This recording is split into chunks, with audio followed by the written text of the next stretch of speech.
Welcome to Late Party, where we talk about things after the hype has died down. And today, we will be talking about Superman has a problem. People call him too strong, too perfect, and too boring. For decades, critics have said he's an outdated character in a world that prefers its heroes flawed, gritty, and dark. And this can be seen in the Dark Ages and the Bronze Ages, where comics are focusing on those darker and grittier characters.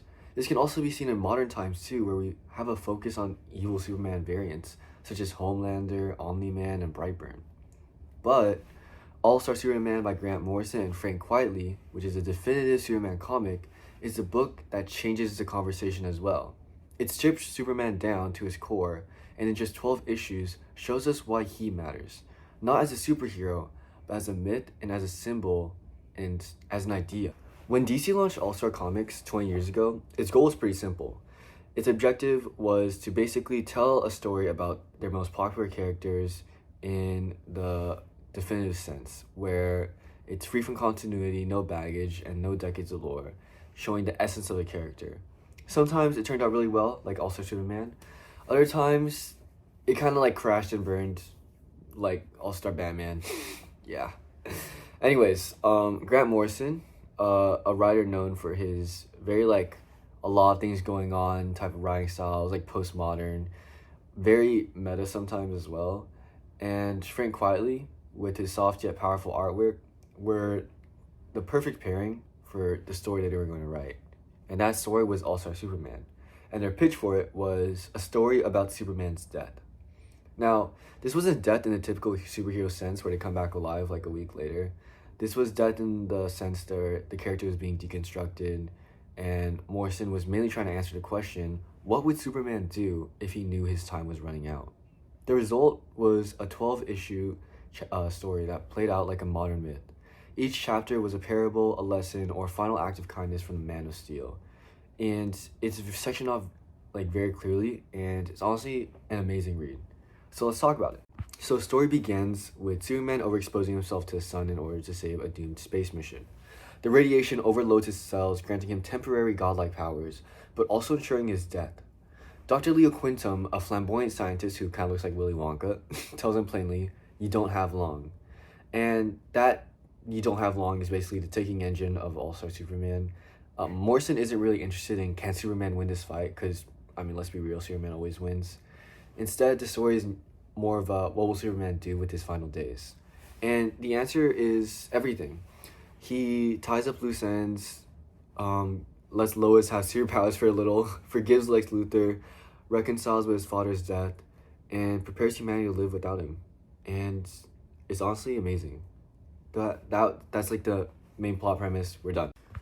Morrison frames Superman as a mythological figure. Notice how there's 12 issues in All-Star Superman.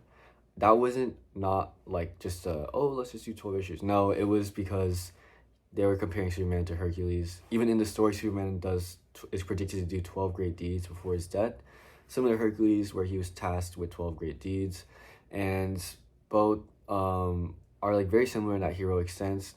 Except Hercules once killed his music teacher for like insulting and whipping him, which is something Superman would never do. Yeah, so same energy, different results. Also, philosophically, Morrison focuses in on Nietzsche's idea of the Übermensch, which is basically this idea that there is a figure who inspires humanity to rise above. Now, this is also used by the Mustache Man to justify killing millions and proving why the Aryan race is superior, which is insane because back in like the 1940s, Superman was actually created by two Jewish creators. So yeah, it was like a little interesting parallel there. Anyways, Morrison turns Superman into that Übermensch, that figure who inspires humanity, not the funny mustache meaning one. No. He's a one who is choosing kindness and control and inspiring hope. So the story isn't really whether or about Superman can punch the bad guy harder than usual, because he always can. It's about Superman's legacy and what he leaves behind once he does die. Let's talk about the most famous scene in this comic. Superman stopping Reagan, a young girl on a rooftop about to jump. He doesn't fight anyone. He doesn't give a TED talk. He just hugs her and says, you're stronger than you think you are. And honestly, that scene itself has done more for Superman's reputation than 100 Zack Snyder slow-mo shots. When people ask to define Superman, they show that scene. It's an important scene, it's a great definitive scene for the character Superman. It shows his humanity, it shows his compassion. Even the way Superman / Clark Kent is drawn, it has that in mind. Frank quietly shows him as a clumsy, awkward, almost like a giant Labrador in a suit. But looking closely, every stumble hides something. When he bumps into someone, he's actually saving them from debris. When he trips, he's covering for speed. Clark isn't Superman's mask, he's Superman's respect for humanity. And it's also a part of Superman, that humanity. And it's amazing. Now, spoiler warning for this part of the video, because I will be talking about the end of All-Star Superman. So, skip ahead to like, I don't know, this time. if you don't want to hear spoilers. Okay, anyways. Superman becomes the sun. Yup, he becomes the sun. In the final issue, Superman becomes part of the sun in the most dramatic way possible.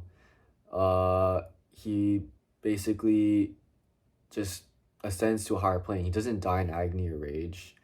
And Dr. Quintum hints that maybe the cycle of Superman will continue. I mean, he has that genetic clone thing. Because, like, you can kill Clark Kent, you can end the comic run, but you can't kill the idea of Superman, the idea of hope. And, yeah, that's where it marks off. And, honestly, we see Superman return as, the man forging the star, right? Like, that's what it says in the very end of the comic. But, also, he's that golden Superman when Superman meets all like the time traveling guys, like before his dad dies, like all time traveling Supermans. I think that is a golden Superman. That's him. Superman 1 million. Yeah, I'm pretty sure. I'm not exactly sure on that, but yeah. I just want to say, All-Star Superman is the definitive Superman comic. I saw one time someone said it wasn't. I disagree. It's not an opinion, guys. It's a fact. It's like period. Not because like it redefines Superman, but because it reminds us of what he was always there for. He was made for hope. He was made for kindness. He's the idea that maybe people aren't so bad after all. He's the superhero. It's why that comic gets recommended to everyone who says Superman is boring. Because after reading it, you'll realize the truth. Superman isn't boring. Cynicism is boring. Nihilism is boring. Well, not nihilism as in like, no, edgy teenager nihilism. Superman is hope, and hope never goes out of style. At the end of the day, All-Star Superman isn't really about Superman. It's about us, which I know, very cheesy, but it's true. About what we can be, and it's about how we choose to spend the little time we have. Superman's final gift isn't saving the world one last time. It's reminding us that we're all stronger than we think we are. He serves his purpose as the Ubermensch. And during a time where everything feels darker, meaner, and more cynical, maybe that's the kind of boring we need, So be boring.